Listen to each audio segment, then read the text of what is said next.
தவக்காலம் 8ஆம் நாள். என் அன்பு தோழமை உறவுகளே, தவக்காலத்துடைய 8வது நாளில் நாம் என்ன செய்ய வேண்டும் என்றால், நமது எதிர்பார்ப்புகளை பிறருக்கு செய்ய வேண்டும். நமக்கு நிறைய எதிர்பார்ப்புகள் இருக்கும். இந்த எதிர்பார்ப்புகள் அனைத்துமே நல்லவையாகத்தானே இருக்கும்.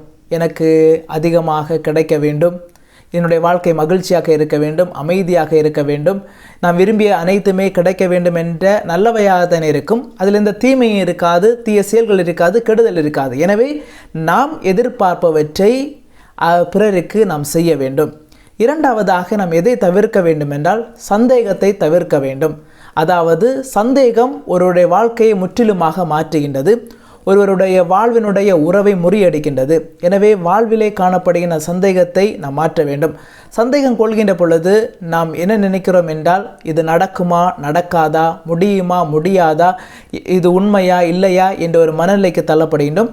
அங்கே நாம் அமைதியை இழக்கின்றோம். எனவே சந்தேகத்தை நாம் தவிர்க்க வேண்டும்.